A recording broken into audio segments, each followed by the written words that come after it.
राधे राधे। जिंदगी का सफर चैनल में आपका स्वागत है। अनामिका जी मध्य प्रदेश के भोपाल शहर में रहा करती थी। अनामिका जी आज उम्र में 50 की दहलीज पर खड़ी थी। इस 50 सालों में अनामिका जी ने अपनी जिंदगी में क्या क्या नहीं देखा। अनामिका जी की आज एक बेटा और एक बेटी, जो कि दोनों मुंबई शहर में रहते थे। दोनों का अपना अलग अलग घर गृहस्थी था, क्योंकि बेटा और बेटी दोनों शादीशुदा थे। अनामिका जी की शादी बहुत कम उम्र में हो गई थी। जब वह मात्र 16 साल की थी, तब उनके माता पिता ने एक संपन्न घराने में शादी कर दिया था। उनके पति अपने माता पिता के इकलौते बेटे थे। अनामिका जी का ससुराल संपन्न तो था, लेकिन उनका पति एक नंबर का अय्याश और शराबी था। अनामिका जी की तरफ कभी ध्यान ही नहीं देता था। अनामिका जी को पति से ना कभी प्यार और ना कभी मान सम्मान मिला। उनका पति तो बाहर शराब और अय्यासियों में समय निकाल देता, देर रात तक घर लौटता। अनामिका जी जब सवाल भी करती कि देखिए, घर में आपकी पत्नी है, आपका इंतजार करती है, लेकिन आप देर रात शराब पीकर लौटते हैं, यह अच्छी बात नहीं है, तो उनके पति उन्हें हमेशा डांट लगा देते। खबरदार, अगर तूने मेरी जिंदगी में दखल अंदाजी की तो मेरी मर्जी है। मैंने तुझसे कहा था कि तू मुझसे शादी कर। मेरे माता पिता ने मेरी शादी तेरे जैसे लड़की से जबरदस्ती कर दी। पति के ऐसे शब्द उनके हृदय को चीरकर रख दिया करते थे। वह अकेले में छुप छुप कर बहुत रोया करती थी, लेकिन उनकी सास से यह बात छुपी नहीं थी कि मेरी बहू दुखी रहती है। उनके चेहरे पर साफ दुख नजर आता था। अनामिका जी की सास बहुत अच्छी औरत थी। वह अपने बहू को दर्द को समझती और उन्हें समझाने की कोशिश करती। बहू, मैं सब जानती हूँ। मेरा बेटा शुरू से ही इतना बिगड़ा हुआ है। मैंने सोचा था कि जब उसकी शादी हो जाएगी, अच्छी संस्कारी और समझदार बहू आ जाएगी, तो यह सुधर जाएगा। मुझे माफ कर दे बहू, मुझसे बहुत बड़ी गलती हो गई, जो अपना यह बिगड़ैल बेटा तेरे ऊपर सौंप दिया। अनामिका जी की सास अब उनका हर पल ध्यान रखती। पत्नी और बहू का फर्ज निभाते हुए अब तक उन्हें एक बेटा और एक बेटी, बेटी का नाम निशा और बेटे का नाम आकाश। वह दो बच्चों की मां बन चुकी थी, लेकिन उन्हें जो प्यार और सम्मान चाहिए था, वह नहीं मिला। वह तो अपना पत्नी का फर्ज निभाकर उस घर में अपना जीवन यापन कर रही थी। पति के इस तरह व्यवहार से उनका जीवन धीरे धीरे नर्क बनता जा रहा था। उनकी सास ने देखा कि मेरी बहू घर में बड़े तकलीफों से रह रही है।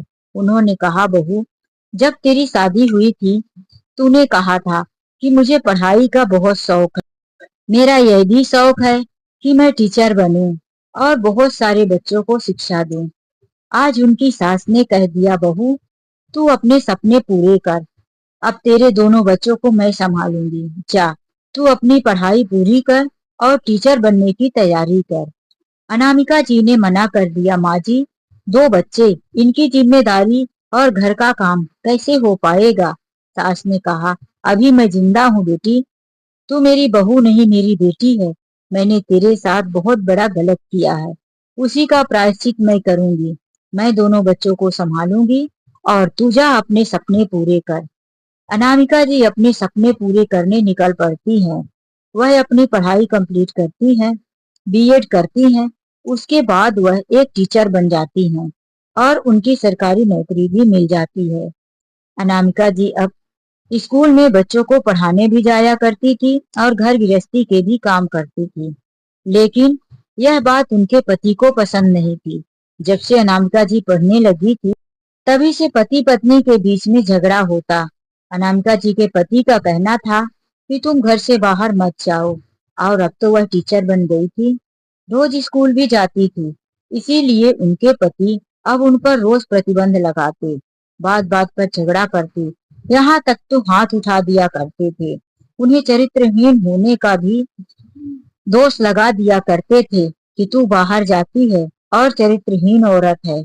यह सब उनकी सास देखकर काफी परेशान हो गई और एक दिन अपनी सारी जायदाद अपनी बहू अनामिका के नाम कर देती है।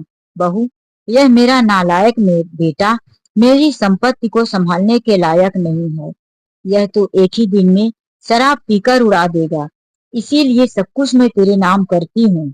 जब उनके पति ने देखा कि मेरी माँ सब कुछ मेरी पत्नी के नाम कर दिया है, तो अनामिका जी के पति सुरेश जी काफी गुस्से में आए और उन्होंने अनामिका के साथ बहुत मारपीट किया। तू मेरी माँ की दौलत लेगी, तेरा इतना अधिकार कहाँ से आ गया? मैं अभी जिंदा हूँ, इस प्रॉपर्टी पर मेरा अधिकार है। लेकिन सास ने कह दिया कि तेरा मेरी संपत्ति और मेरे घर पर कोई अधिकार नहीं। यदि तू मेरी बहू के साथ मारपीट किया तो इस घर में आने का भी तेरा अधिकार नहीं। गुस्से में आकर सुरेश घर छोड़कर चले जाते हैं। अनामिका उन्हें बहुत मनाने की कोशिश करती है कि घर आ जाइए। पति शराबी हो, जुआरी हो या बीमार हो, कैसा भी हो, पत्नी के लिए उसकी छत होती है, मान मर्यादा बचाए रखने का नाम होता है। लेकिन वह इतना क्रोधित था कि घर वापस नहीं आया और जब घर आते भी अनामिका जी के साथ बहुत ज्यादा मारपीट और झगड़ा करते। इसीलिए एक दिन अनामिका जी के सास ने सोचा, बहू तू मेरे ही बेटे से तलाक ले ले बेटी, क्योंकि यह तेरे लायक नहीं है। जब तक इसके साथ तू शादी के बंधन में रहेगी, मेरे जाने के बाद भी तुझे यह परेशान करेगा। अनामिका जी अपनी सास की बात मानकर पति से तलाक ले लेती हैं और हमेशा हमेशा के लिए उससे अलग हो जाती हैं। सुरेश अब तलाक लेने के बाद, पत्नी के नाम पर सारी संपत्ति होने के बाद घर में भी जाना मना कर दिया था। एक दिन सास की तबीयत बहुत खराब होती है। अनामिका जी काफी परेशान थी। उन्होंने सुरेश के पास फोन किया, तुम्हारी माँ की तबीयत खराब है, आओ माँ को हॉस्पिटल लेकर चलना है। उसने साफ मना कर दिया, अब वह मेरी माँ नहीं, तुम्हारी माँ है। तुझे सारी संपत्ति दे दिया, मुझसे तलाक करवा दिया, इसीलिए अब तेरी जिम्मेदारी है कि तू उसे संभाल। अनामिका जी अपनी सास की खूब सेवा करती हैं और उन्हें ठीक भी करवा देती हैं। ऐसे ही कुछ समय चलता रहता है, लेकिन कब तक बूढ़ी माँ जिंदा रहने वाली थी? आखिर उम्र भी कोई चीज होती है। अब उनके जाने का समय हो गया और एक दिन सास दुनिया को छोड़कर चल बसी। अनामिका जी अब दोनों बच्चों के साथ अकेले हो गई थी। वह आकाश और निशा को अपने ही भोपाल शहर में पढ़ाने लगी थी। अब तक दोनों बच्चे 10वीं की पढ़ाई कंप्लीट कर चुके थे। उन्होंने अपने शहर में पढ़ाई किया। इसके बाद आकाश मुंबई चला जाता है इंजीनियरिंग की ट्रेनिंग करने और निशा भी अपनी पढ़ाई भोपाल में पूरी करती रहती है।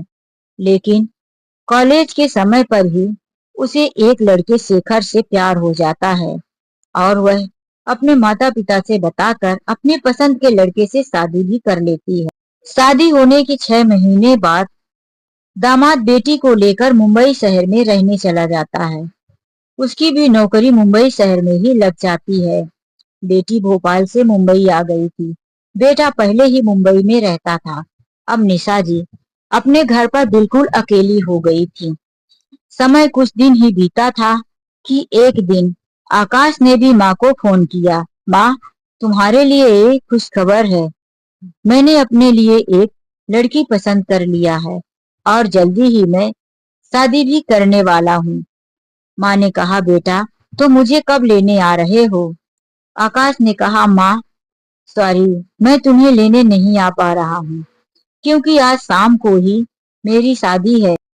जिस लड़की से मैं शादी कर रहा हूँ माँ, उसका नाम पिंकी है और उसके पिताजी की तबीयत काफी खराब है। वह इसीलिए शाम को ही आज शादी रख दिए हैं, वरना माँ सब कुछ अच्छे से होता तो मैं तुम्हें जरूर लेने जाता। माँ ने कहा, बेटा तुम खुश रहो और मैं भगवान से प्रार्थना करूंगी कि पिंकी के पिताजी की भी तबीयत जल्दी से ठीक हो जाए। आकाश फोन कट कर जल्दी से अपनी शादी की तैयारी में लग जाता है। आज माँ का दिल इतना दुखी था कि उन्होंने अपने सपने में भी नहीं सोचा था कि वह अपने ही बेटे की शादी में शामिल नहीं हो पाएंगी। उन्हें तो बेटी की शादी ढूंढने का भी समय नहीं मिला। बेटी खुद दामाद को लेकर आई और अपनी ही मर्जी से शादी करवा कर चली गई। वहां भी अनामिका जी कुछ ना बोल पाई। अनामिका जी का जीवन अब बिल्कुल अकेला पड़ गया था। यही सोचते कि हमारे रिश्ते में पति का सुख तो कभी मिला नहीं। माँ जैसी एक सास थी, वह भी दुनिया छोड़कर चली गई। दो बेटे, उनका भी सुख नसीब नहीं। लेकिन एक दिन बेटी ने कहा, माँ तुम नानी बनने वाली हो और तुम हमारे पास मुंबई आ जाओ। माँ तुम्हें लेने आने के लिए शेखर के पास टाइम नहीं है, वह मुझे भी अकेला नहीं छोड़ सकते। इसीलिए तुम भोपाल से ट्रेन में बैठ जाओ, मुंबई स्टेशन में उतरकर फोन कर देना, यहाँ से शेखर तुम्हें ले लेंगे। माँ ने कहा, ठीक है बेटी, मैं स्टेशन में उतरकर फोन करूंगी। बीच में यदि कुछ जरूरत पड़ी या मुझे कुछ परेशानी हुई तो भी मैं तुमसे बात करती रहूंगी। हाँ माँ, तुम चिंता मत करो, रास्ते में तुम्हें कोई परेशानी नहीं होगी। अनामिका जी खुद ही ट्रेन में बैठकर मुंबई आ जाती हैं। स्टेशन से उनका दामाद ले लेता है। अब माँ को बेटी के घर पर आए हुए पूरे 3 महीने गुजर चुके थे। बेटे को भी फोन लगाकर अनामिका जी ने बता दिया था, आकाश मैं निशा के घर पर ही हूँ, तुम मुझे लेने कब आ रहे हो। आकाश ने कई बार कहा, माँ मैं तुम्हें लेने जल्दी ही आऊंगा, बस थोड़ा सा ऑफिस का काम है, उसी में व्यस्त हूँ। क्योंकि अब पिंकी के पिताजी इस दुनिया में नहीं थे और पिंकी का सारा कारोबार आकाश ही संभाल रहा था। इसीलिए वह अपने आप को ज्यादा व्यस्त बताता रहा। 3 महीने मुंबई शहर में आए माँ को हो गया था, ना खुद में माँ से मिलने गया था और ना ही अपने पत्नी से मिलवाया था। बेटी के घर पर आकर उनका अकेलापन तो दूर हो गया था, लेकिन 3 महीने तक रहने के बाद उनके दामाद का रवैया चेंज आ रहा था।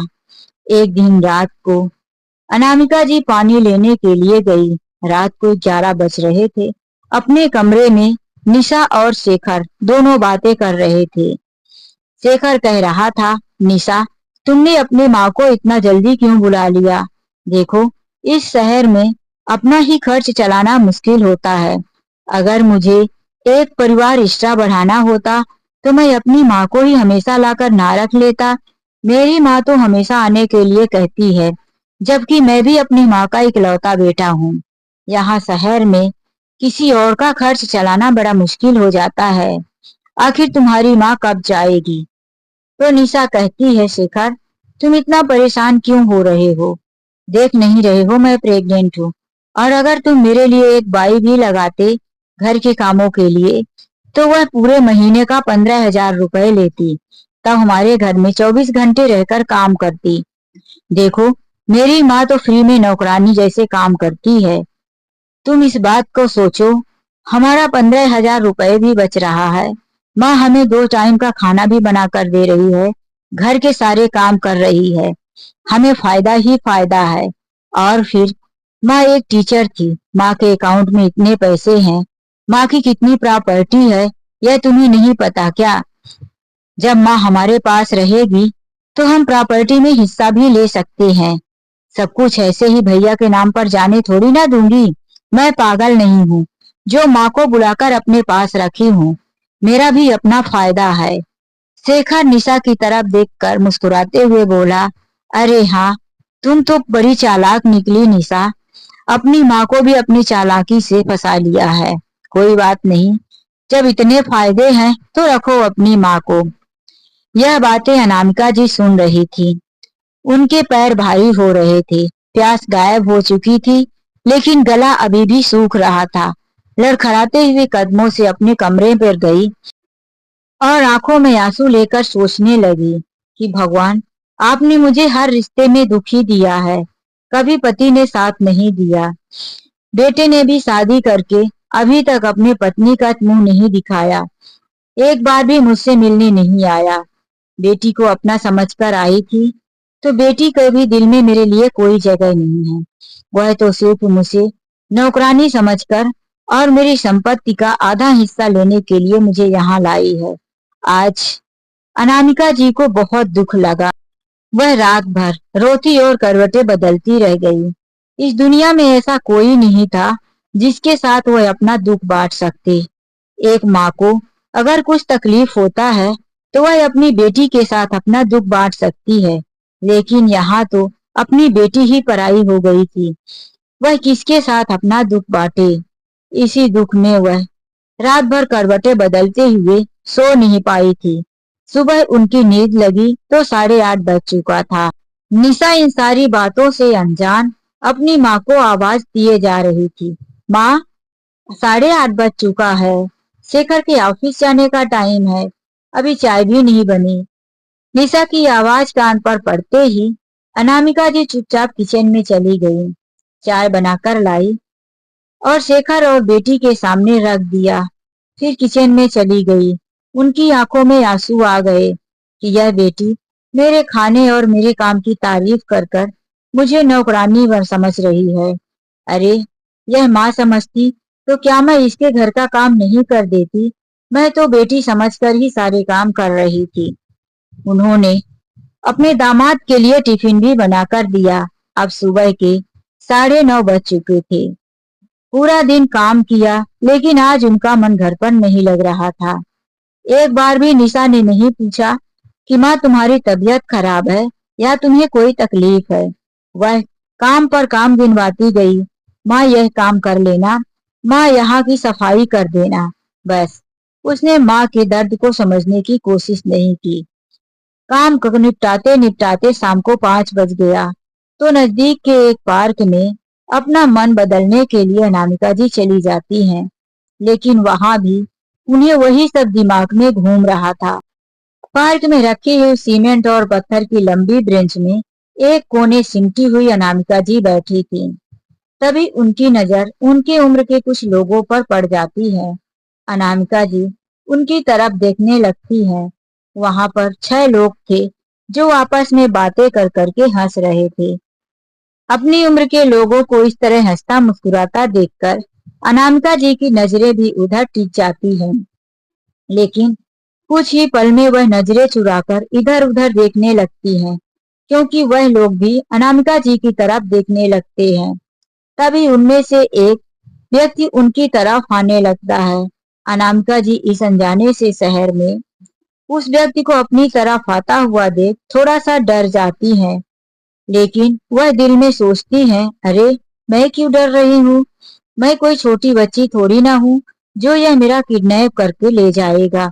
वह अपने आप में हिम्मत करके दूसरी तरफ देखने लगती है। तभी उनके पास वह व्यक्ति आकर खड़ा हो जाता है और उनसे कहता है, हेलो अनु, तुम यहाँ मुंबई में। अनामिका जी उसकी तरफ देखकर चौंक जाती हैं। अनु? अनु तो मेरे बचपन में मेरे माता पिता कहा करते थे। यह कौन है और मुझे मेरे बचपन के नाम से क्यों जानता है। अनामिका जी उसकी तरफ देखकर कहती हैं, जी, आप कौन। वह कहता है, अरे, नहीं पहचाना अनु, मैं मनोज। ध्यान से देखो, तुम्हारे बचपन का दोस्त मनोज। अनामिका जी अपने दिमाग में खूब जोर डालती हैं, लेकिन उन्हें याद नहीं आता। मनोज इतना कहकर उनके बगल में बची हुई जगह पर बैठ जाता है। अनामिका जी मनोज को फिर से देखती हैं और थोड़ा आगे सरक जाती हैं। लेकिन मनोज बड़े आत्मविश्वास के साथ उनके पास बैठा था और उन्हें याद दिलाने की कोशिश करता है। अनामिका, याद करो, भोपाल में मेरा घर तुम्हारे घर के पास ही हुआ करता था और मैं तुम्हारे साथ ही स्कूल में पढ़ता था। यहाँ तक कि हम दोनों साथ में स्कूल भी जाया करते थे। अरे, कभी कभी तो मैं तुम्हें अपनी साइकिल में लिफ्ट भी दिया करता था। अनामिका जी के मुंह से अचानक से निकल गया, और मुझे गिराया भी करते थे। अब मनोज के चेहरे पर मुस्कान आ गई। अच्छा, तो मैडम ने पहचाना तो सही। अनामिका जी ने कहा, हाँ, पहचान तो गई। फिर उनके चेहरे पर उदासी आ गई। मनोज ने पूछा, तुम यहाँ किसके घर रहने आई हो। अनामिका जी ने कहा, यही सामने की बिल्डिंग में मेरी बेटी रहती है। रहता तो बेटा भी मुंबई में है, पर पर क्या। क्या अनु, बेटे के पास नहीं गई क्या। अनामिका जी ने बात बदलते हुए कहा, देखो, मैं काफी समय से यहाँ पर बैठी हूँ। मुझे देर हो रही है, अब मैं घर जा रही हूँ। आज अनामिका जी की आधी अधूरी बातें मनोज के दिल को कुछ भाई नहीं। वह अनामिका जी से कहा, थोड़ी देर और नहीं बैठ सकती? नहीं, मुझे देर हो रही है, कहकर वह जल्दी से तेज कदमों से आगे चलने लगी। मनोज उनके पीछे जाते हुए बोले, अनु, कल इसी ब्रेंच पर मैं तुम्हारा इंतजार करूंगी, ठीक इसी समय पर। अनामिका जी पीछे मुड़कर उन्हें देखी और कोई जवाब नहीं दी, आगे चली गई। आज कुछ देर हो गई थी तो उनकी बेटी निशा ने पूछा, माँ, इतना देर क्यों कर दी? शाम की चाय और खाने का टाइम भी हो गया है। अनामिका जी मन में सोची, हाँ, मैं नौकरानी जो हूँ इस घर की, तो मेरा इंतजार तो सिर्फ काम के लिए ही होगा, और बाकी तो मेरी किसी को कोई परवाह ही नहीं है। वह चुपचाप अपना काम उसी तरह से करने लगी। पहले चाय बना कर दिया, फिर शाम को खाने की तैयारी करने लगी।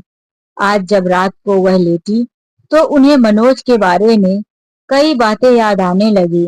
मनोज और अनामिका एक ही साथ पले बढ़े थे। मनोज हर समय अनामिका के घर पर खेलने आ जाया करता था, और यदि मनोज नहीं आता तो अनामिका भी आवाज देती रहती थी। दोनों बचपन से कब बड़े हो गए थे यह पता नहीं चला। मनोज हर वक्त स्कूल में भी अनामिका का ध्यान रखा करता था। अब वह बहुत अच्छे दोस्त बन चुके थे। अनामिका जी मनोज की ही साइकिल से स्कूल जाया करती थी, लेकिन मनोज पढ़ाई जारी रखा। एक समय पर पता चला कि मनोज पटवारी हो गया है और उसका तबादला दूसरे जिला में हो गया है। बस उसके बाद से अनामिका जी और मनोज जी की मुलाकात नहीं हुई। अनामिका जी की शादी हो गई और फिर वह अपनी घर गृहस्थी में अपने संघर्षों में जूझती रही। आज इतने सालों के बाद जब मनोज उनके सामने आया, जो कि पतला चिड़चिड़ा सा रहता था, आज वही गोरा रंग और हर्ष पुष्ट भरा हुआ शरीर हो गया। मनोज को देखकर जरा सा भी नहीं लग रहा था कि वही मनोज है जो काला और पतला सा कभी रहता था। अनामिका जी उसके बारे में सोच सोचकर थोड़ा सा मुस्कुराई, लेकिन आज उन्हें अच्छा भी लग रहा था कि कोई इस अजनबी शहर में अपना मिल गया है। उनके बचपन की यादें ताजा हो गई थी। वह उसके बारे में, उसकी हरकतों और उससे झगड़ा जो भी उनके साथ बीता था, वह सोचकर मुस्कुरा भी देती। इसी में उनकी आधी रात गुजर गई और फिर जब उन्हें नींद आई तो आज फिर देर से वह उठी। बेटी ने कहा, माँ, इस समय पर तुम्हें क्या हो गया है? तुम सुबह देर से उठने लगी हो और काम में भी तुम्हारा मन नहीं लगता। अनामिका जी अपनी बेटी को कोई जवाब नहीं देती, क्योंकि वह बेटी की सारी नीयत को अब अच्छी तरह से समझ चुकी थी।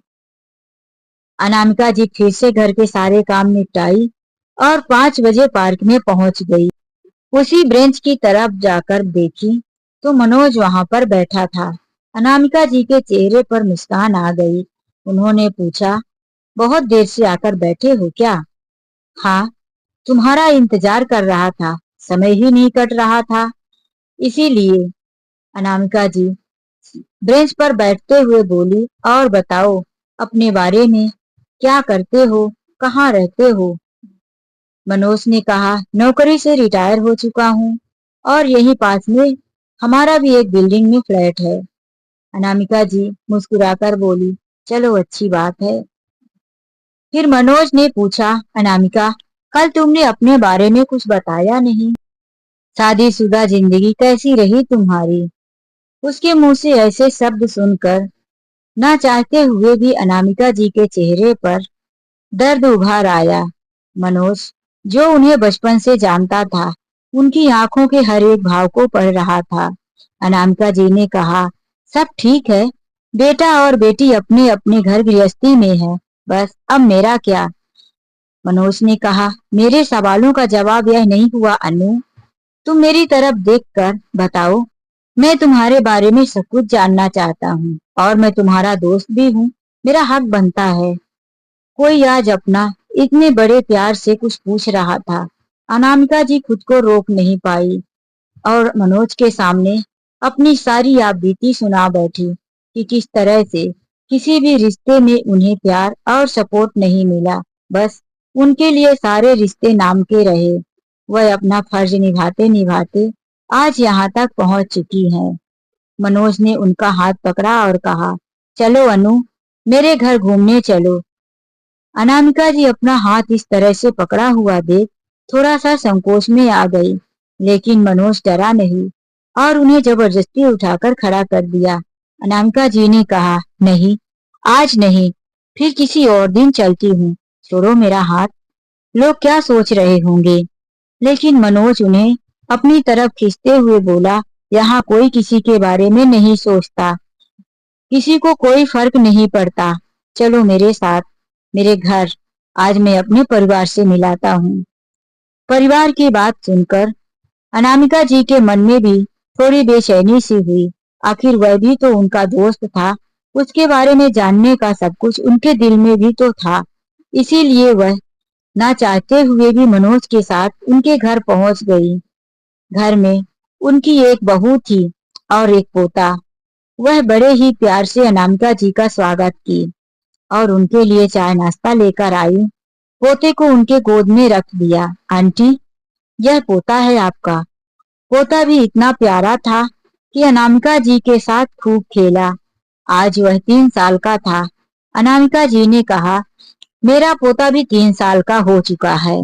मेरे बेटे ने बताया था, लेकिन अभी तक मैंने उसे देखा नहीं। अनामिका जी की बहू बहुत अच्छी थी, अपने ससुर मनोज का बहुत ध्यान रखती थी। उसने पूछा, क्यों आंटी, आपका बेटा कहाँ रहता है? अनामिका जी ने बताया, बेटी वह तो यही मुंबई में ही रहता है, लेकिन वह अपने ससुर के बिजनेस को संभाल रहा है और मुझसे मिलने का उसके पास टाइम नहीं है। बहू ने कहा, आंटी, यह तो सब बात करने का बहाना होता है। इतना भी क्या बिजी होना कि अपने माता पिता के लिए भी समय ना निकाल पाए। अनामिका जी का चेहरा उदास हो गया। बहू ने उनके साथ खूब अच्छी अच्छी बातें किया, लेकिन अनामिका जी की नजर दीवार पर लगी हुई घड़ी पर गई तो अब तक 7 बज चुका था। वह हड़बड़ा कर उठी और कहने लगी, मुझे चाय नाश्ते के लिए तो देर हो गई है, बेटी मेरा इंतजार कर रही होगी, इसीलिए मुझे जाना होगा। मनोज ने कहा, अभी रुको, मेरा बेटा प्रिंस आता होगा, उससे भी मिलकर जाना। अनामिका जी ने कहा, नहीं मनोज, अब मत रोको, 7 बज चुका है और 6 बजे ही मेरी बेटी को चाय चाहिए होता है, नाराज हो जाएगी। किसी दिन आकर फिर से मिलते हैं। वह जल्दी जल्दी घर से बाहर निकली। मनोज भी उनके पीछे पीछे उन्हें बाहर तक छोड़ने आ गए। अनामिका जी जब घर पहुंची, आज उनकी बेटी निशा बहुत गुस्से में थी। माँ, यह तुम सब क्या कर रही हो? देर से सोकर उठती हो, पार्क में जाती हो तो वहीं बैठी रह जाती हो। आखिर तुम्हारे मन में चल क्या रहा है? तुम यहाँ मेरा सेवा और मेरा ध्यान रखने आई हो कि खुद घूमने और एंजॉय करने आई हो? आज बेटी के मन की बातें बाहर निकल रही थी। अनामिका जी फिर भी कुछ नहीं बोली। वह तो बेटी को जवाब देना तब चाहती थी जब उसका घर छोड़ दे। वह जल्दी ही सोच रही थी कि अब मैं घर चली जाऊंगी और फिर वहां से मैं इसे जवाब दूंगी, लेकिन बेटी अपनी है, इसका एक बार डिलीवरी हो जाए उसके बाद मैं यहाँ से चली जाऊंगी। इसीलिए वह अपने मुंह को बंद करके बच्चा होने तक का इंतजार कर रही थी। बेटी के हर कड़वे शब्द को भी सुनकर वह अपने अंदर दफन कर रही थी। लेकिन आज वह अब जबकि मनोज से मिलकर आई थी, उसके ही परिवार के बारे में सोच रही थी। कितना अच्छा मनोज का परिवार है, एक ही बेटा है, कितना ध्यान रखता है अपने पिता, और बहू कितनी संस्कारी है। वह सोचते सोचते घर के सारे काम निपटाई और मनोज के बारे में ही रात को फिर सोचते हुए सो गई। बातों ही बातों में मनोज की बहू ने बताया था कि उनकी सास को मरे हुए 6 साल गुजर गए हैं। तब से पिताजी अकेले ही रहते हैं, लेकिन हम उन्हें कभी अकेलेपन का एहसास नहीं होने देते, हर वक्त अपने ससुर का ध्यान रखते हैं। यही सोचकर वह बहुत खुश थी कि मनोज अपनी जिंदगी में खुश है, भगवान उसे हमेशा खुश रखे। इस बार अनामिका जी मनोज का नंबर ले आई थी और अपना दे भी आई थी। रात को 11 बज चुके थे। मनोज का फोन आ गया। अनामिका जी ने देखा तो मनोज का फोन था। अच्छा हुआ उन्होंने अपनी मोबाइल साइलेंट में कर दिया था, वरना रिंगटोन की आवाज से बेटा और बेटी यही कहते कि इतनी रात को माँ के मोबाइल में किसका फोन बज रहा है। उन्होंने फोन उठाया नहीं और मनोज से बात नहीं किया। दूसरे दिन फिर से 9 बजे मनोज का फोन बज उठा। अनामिका जी बिल्कुल डर सी गई। आखिर मनोज से बात करते हुए वह बेटी और दामाद को क्या बताएंगी कि उनके बचपन का दोस्त मुंबई शहर में मिल गया है। जो बेटी उनको समझ नहीं पा रही है, एक नौकरानी समझ रही है, सिर्फ उनके दौलत के लिए उन्हें अपने पास रखी हुई है अपनी सेवा करवाने को। वह बेटी उनके जज्बातों को, उनके रिश्तों को क्या समझेगी। वह काफी डरी सहमी सी थी। बेटी से कुछ नहीं कहा, लेकिन 2 घंटे गुजरे थे, 11 बज चुके। अनामिका जी किचन में खाना बना रही थी। दरवाजे की डोरबेल बजी। वह थोड़ा सा घबरा गई, कहीं मनोज तो नहीं आ गया। वह दरवाजा खोलने गई तो सच में मनोज सामने खड़ा था। उनके हाथ पांव ठंडे पड़ गए। वह मनोज को अंदर तो बुला लिया, लेकिन उनके चेहरे का भाव डर से बदल गया था। फिर भी वह घबराते मनोज से बोली, आओ मनोज, अंदर आओ, बैठो। और अपनी बेटी निशा को आवाज दिया, निशा आओ, देखो कौन आए हैं। निशा भी आई और कहने लगी, मम्मी ये कौन है। निशा, यह अंकल है, मनोज इनका नाम है। हम दोनों साथ में ही स्कूल में पढ़ा करते थे। और मनोज अंकल हमारे पड़ोसी भी हुआ करते थे। बचपन में हमारे ही घर पर खेलने आया करते थे। देखो, अचानक से इनकी मुलाकात गार्डन में हो गई और इन्होंने हमारा पता पूछा तो मैंने बता दिया, इसीलिए यह हमारे घर पर मिलने आ गए। अनामिका की बातें सुनकर निशा ने सर से पांव तक मनोज को देखा और नमस्ते अंकल कहकर फिर से वहां से चली गई। बेटी की यह व्यवहार मनोज को अच्छा तो नहीं लगा, क्योंकि उनके बेटे और बहू के संस्कार ऐसे बिल्कुल नहीं थे। फिर भी वह पहले ही सब कुछ जान चुके थे कि उनकी बेटी और बेटा अनु के साथ कैसा व्यवहार करते हैं, इसीलिए उन्हें ज्यादा बुरा नहीं लगा। वह अनामिका के साथ बैठे हुए बातें करने लगे। अनामिका जी उनके लिए चाय बनाकर लाई। दोनों साथ में चाय पिए। करीब 30-40 मिनट बैठने के बाद मनोज अपने घर चले गए, यह बोलकर कि शाम को पार्क में आना। लेकिन आज जब बेटी को भी पता चल गया था तो अनामिका जी की हिम्मत नहीं हुई कि वह आज पार्क में जाए।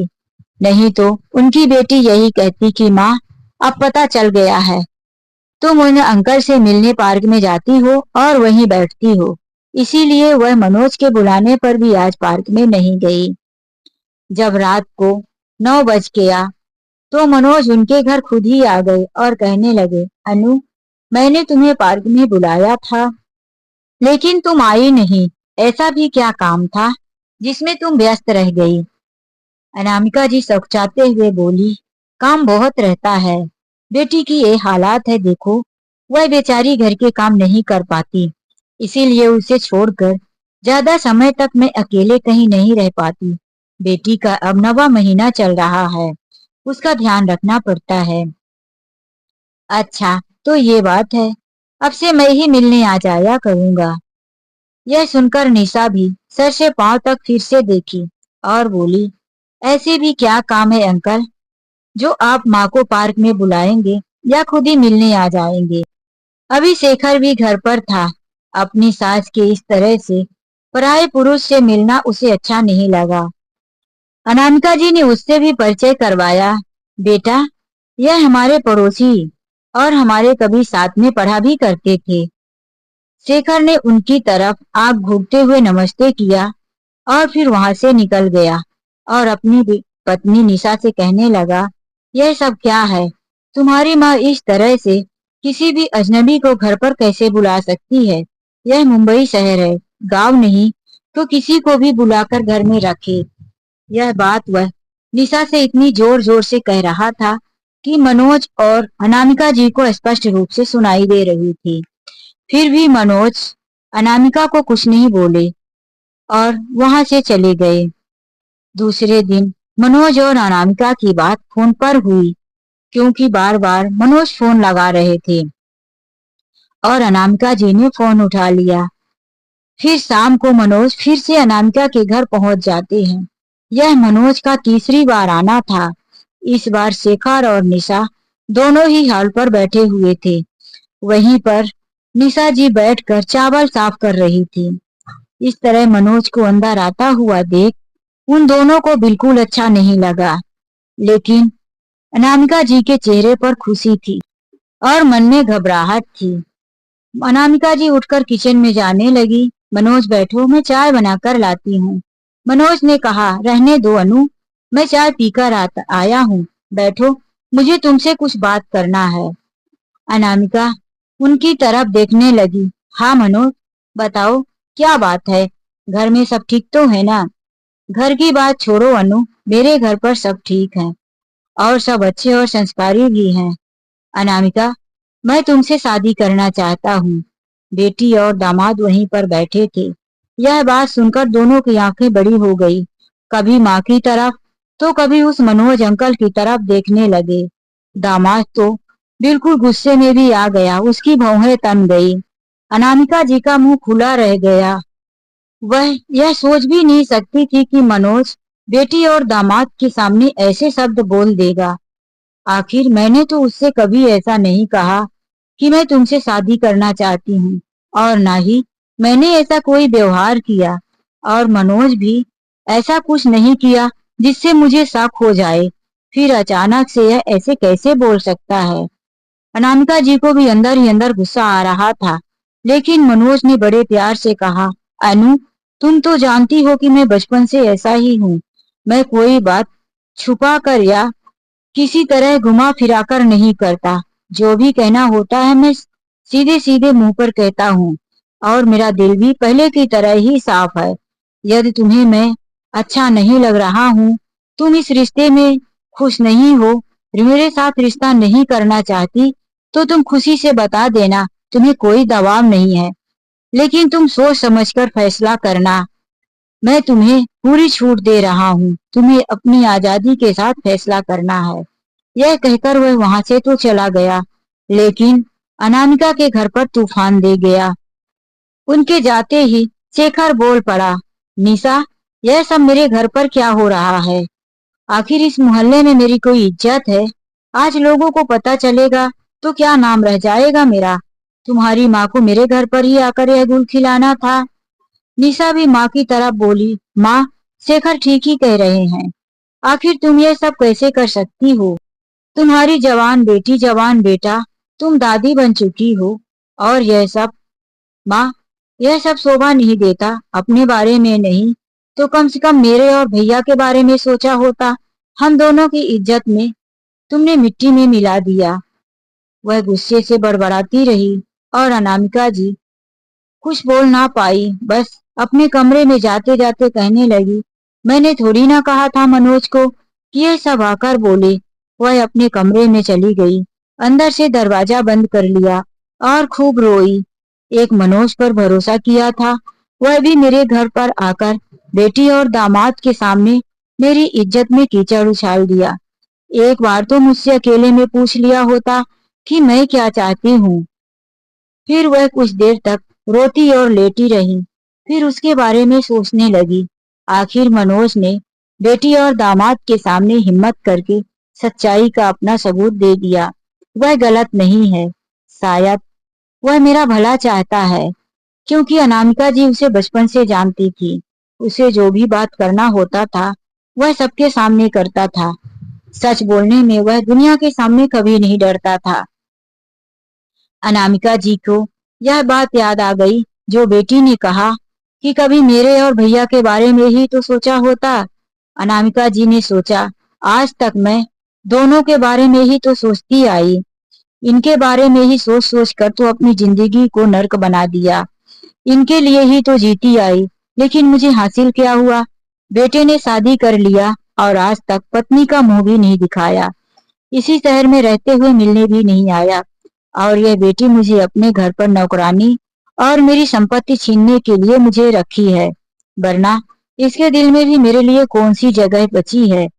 एक दिन जब इसका काम निकल जाएगा तो यह भी मुझे अपने घर से निकालकर फेंक देगी, और फिर मेरी संपत्ति का बंटवारा होगा तो दोनों बेटा या बेटी दोनों जाकर आधा आधा खड़े होकर मुझसे ले लेंगे। फिर मेरा इस दुनिया में क्या रह जाएगा। वह काफी सोच समझकर फैसला कर चुकी थी। फिर उन्होंने मनोज को फोन लगा दिया। मनोज, तुम मेरे घर कब आ रहे हो? मनोज ने कहा, अभी आ जाऊं? नहीं, रात बहुत हो चुकी है, कल आ जाना। यह कहकर आज वह सुकून से सोई थी। अब मुझे अपने लिए जीना है। मैंने अपनी जिंदगी में कभी सुख नहीं देखा, कभी अपने लिए नहीं जिया, अपने बारे में नहीं सोचा। बस फर्ज निभाती रह गई, एक औरत होने का, माँ होने का, बहू होने का। इसी में मेरी जिंदगी कट गई। आज मुझे जीने का मौका मिला है, उसे मैं नहीं छोड़ूंगी। वह सोच कर आज सुकून से सोई थी। बेटी और दामाद आज बाहर से खाना खाकर आए थे, क्योंकि आज ये सब कुछ होने के बाद वह माँ को खाना बनाने के लिए भी नहीं बोले थे। भले ही आज अनामिका जी का पेट खाली था, क्योंकि ना तो घर पर खाना बना था और न बेटी दामाद उन्हें खाने के लिए बोले थे, लेकिन उन्हें आज नींद सुकून की आई थी। दूसरे दिन सुबह जब अनामिका जी किचन में चाय बना रही थी, सुबह के 9 बज चुके थे। घर की डोरबेल बजी। दरवाजा खोला तो सामने मनोज खड़ा था। अनामिका जी ने मनोज को अंदर बुलाते हुए बेटी और दामाद को बुलाया। बेटी, जरा कमरे से बाहर आना, दामाद जी को भी साथ में लाना। निशा दोनों को बुलाने की बात सुनकर यह सोच रही थी कि अब ना जाने माँ नया कौन सा नाटक करने वाली है। चलो शेखर, क्या हो गया देखो तो। यह कहकर दोनों बाहर आए कि सामने मनोज जी खड़े थे। अनामिका जी ने मुस्कुराते हुए कहा, बेटी मिलो इनसे, यह है तुम्हारे नए पापा। पहले मैंने तुमसे परिचय करवाया था कि यह तुम्हारे अंकल हैं, लेकिन अब यह तुम्हारे पापा हैं। शेखर बेटा, अपने नए ससुर से नमस्ते नहीं करोगे? शेखर अपनी सास की यह बात सुनकर क्रोध से जल उठा था। निशा ने शेखर का हाथ दबाते हुए उसे शांत करते हुए इशारा किया और खुद बोली, माँ, यह सब क्या बोल रही हो? तुम्हें शर्म नहीं आती यह सब कहने में? आज अनामिका जी ने कहा, शर्म तो बहुत आती है बेटी, लेकिन छोटी उम्र में शादी के बाद किसी अपनों के साथ जीने, अपना सुख दुख बांटने के लिए तरसती गई। भगवान ने तुम दोनों को मेरी झोली में डाला। इसी उम्मीद से मैं जीती रही कि एक दिन तुम मेरा सहारा बनोगे, लेकिन तुम दोनों ने भी मुझे गैर समझा। तुम मुझे यहाँ क्यों लेकर आई थी? उस रात की सारी बातें मैंने सुन ली थी। बेटे ने शादी कर लिया, आज तक कभी माँ से मिलने नहीं आया। जिसके साथ शादी हुई उसने कभी मुझे अपनी पत्नी नहीं समझा, सिर्फ एक जरूरत की चीज समझा। और आज मैं अपने लिए कुछ करने जा रही हूँ तो मुझे शर्मानी चाहिए? नहीं, आज मैं नहीं शर्माऊंगी और ना ही किसी और के बारे में सोचूंगी। यह कहकर अनामिका जी ने एक बार बेटी और दामाद की तरफ देखा और मनोज का हाथ पकड़कर बेटी और दामाद की दहलीज पार कर गई, अपनी जिंदगी के एक नए सफर के लिए। तो दोस्तों, अनामिका जी ने जो भी किया, मनोज से शादी करके सही किया या गलत, आप लोग अपने विचार कमेंट करके जरूर बताएं। चलिए मिलते हैं ऐसी एक नई कहानी के साथ। आज के लिए बस इतना ही। राधे राधे, जय श्री कृष्णा। जिंदगी के सफर चैनल में यदि पहली बार आए हैं तो प्लीज चैनल को सब्सक्राइब करना और वीडियो को लाइक करना मत भूलिए। राधे राधे।